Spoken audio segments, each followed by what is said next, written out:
This video I'm going to go over briefly the introduction and chapter 1, and this will serve as kind of the lecture component for this week's work.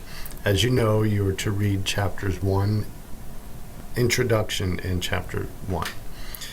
The introduction, I believe, is very important because it kind of sets the stage for the entire book, and getting an understanding of what this book is all about. Again, the they say, I say, the moves that matter most in academic writing with readings, 4th edition.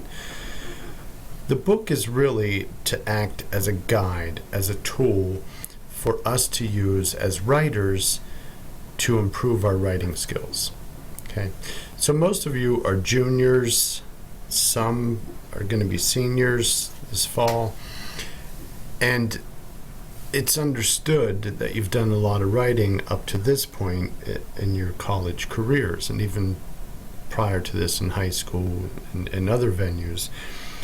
But the book, I think, is good, and it serves in one way. It helps us, even if we think we're good writers, to really look at our writing and see if what we're writing is truly getting our message across, making our arguments effective. So just a couple things to start with, some basics here is the authors of this textbook agree that all writing, academic writing, that is argumentative. Okay. So there are a couple underlying things that we need to keep in mind here with this. Typically, and maybe for many of us up to this point, we've done a good job at writing where we have been given a topic and we go out and we find all kinds of really good information on that with our research, talking with others, maybe doing a little of our own research. And then we kind of lay out our argument based on what we found. The authors of this book believe that that is good and that's necessary and that's a good component of academic writing. However, they also believe that academic writing, and if it's truly argumentative, you need to be responding to something. Okay, so what is it that we're responding to when we write? Well, we're typically responding to others' work or what others have said or what others have done on that topic. And that is kind of the essence of this. And a couple things we have to think about where it's not explicitly stated in this textbook. There's an idea here that academic writing is two-way. So that means it's not just me trying to sound really smart in my writing, trying to find the best articles that I can because of the credentials of the articles or the author or the journal, but really truly engaging with that content. And how do you do that? Well, you start by giving in your paper what they are saying. And that's what this book is really good at, I believe, is at trying to get at what it is that the authors of the work that you're reading are getting at. What are their points? Okay? And I'll just back up for a second. I want to read right from the introduction here, because this isn't something that comes to us naturally, according to the authors. This is something that we have to learn. These are moves that we have to learn. So this is how the authors start this introduction. Think about an activity that you do particularly well. Cooking, playing the piano, shooting a basketball, even something as basic as driving a car. If you reflect on this activity, you'll realize that once you mastered it, you no longer had to give it much conscious thought to the various moves that go into doing it. Performing this activity, in other words, depends on your having learned, this is the important part, a series of complicated moves that may seem mysterious or difficult to those who haven't yet learned them. Okay? And go on. The same applies to writing. Often, without consciously realizing it, accomplished writers routinely rely on a stock of established moves that are crucial for communicating sophisticated ideas. Okay, so basically, what they're trying to say here, and it's pretty self-evident, that academic writing is something that we have to learn. How do we do that? Well, we do it in any other way that we learn anything else that we do. Okay, whether that's sports or learning how to cook or learning how to do crafts or artwork or whatever it is, playing an instrument. These things require specific moves that you need to complete, practice, in order to do it well. And that's really the essence of this book.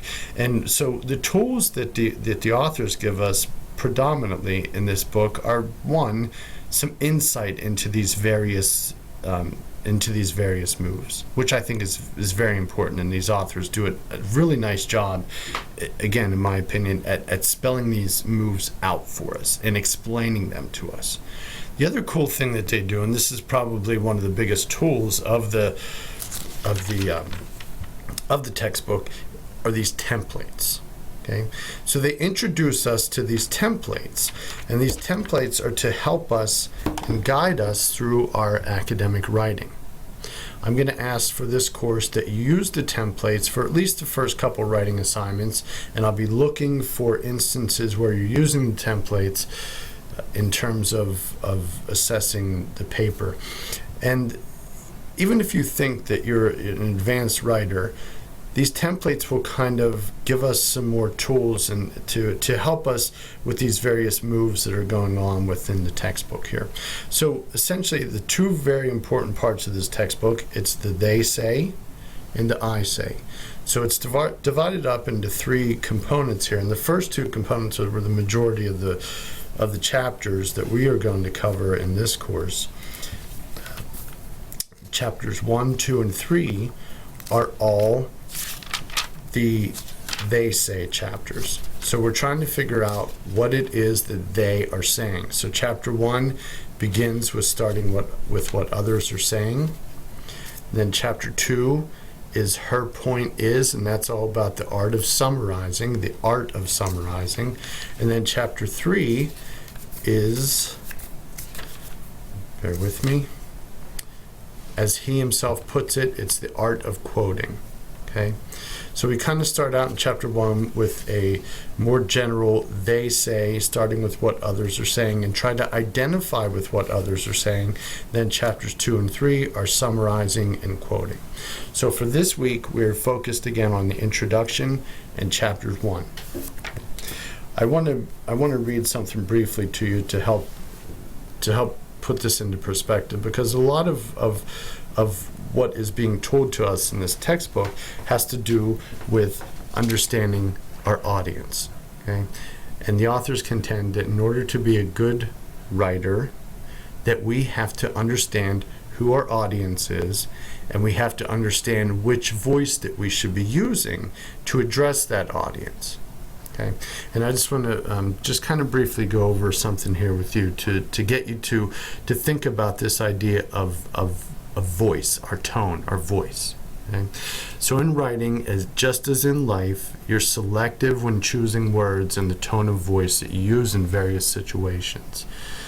When writing a thank you to maybe your aunt or grandparent for the gifts that they sent you for your birthday, you probably use more of a polite, respectful voice.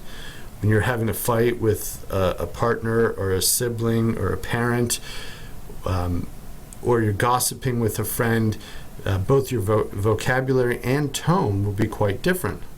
Likewise, you'll use a more formal voice in a research paper compared to a personal essay, an email, a journal entry, or texting. Deciding what kind of voice to use in writing depends entirely on who will be reading what you write and what your purpose is in writing it. Are you writing about the first time you ever drove a car? Explaining your theory about why yoga is such a popular exercise regimen and spiritual practice? Putting forth your informed opinion of why hybrid cars are problematic for the environment despite their increased gas mileage? What creates voice, then, is simply the words you choose and the way you use them. What kind of voice you use in a paper, important, depends on the assignment and the audience, as well as the effect you want to create. By making conscious choices about the words you use to communicate to your reader, you then establish a voice, your voice. Okay? So that's kind of what this textbook is setting us up to, a couple different things right up front.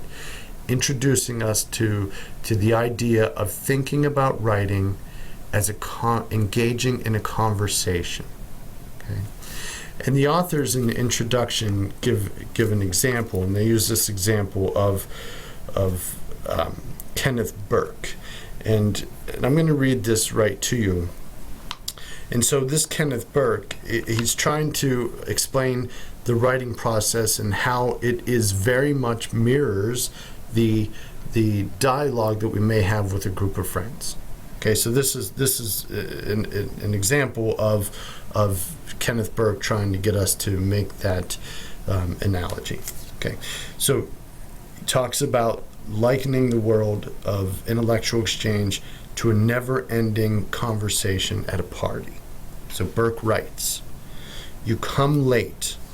When you arrive, others have preceded you, and they are engaged in a heated discussion, a discussion too heated for them to pause and tell you exactly what it is about. You listen for a while until you decide that you have caught the tenor of the argument. Then you put in your oar. Sometime someone answers, you answer them, another comes to your defense, another aligns himself against you. The hour grows late. You must depart, and you do depart, with the discussion still vigorously in progress." And that's Kenneth Burke from the Philosophy of Literary Form. And so this, I think, is really good because we can think about this in terms of the writing process. Same thing is going on. Okay, we're going to be writing based on readings that are in this textbook. These are controversial issues, many of them. Okay?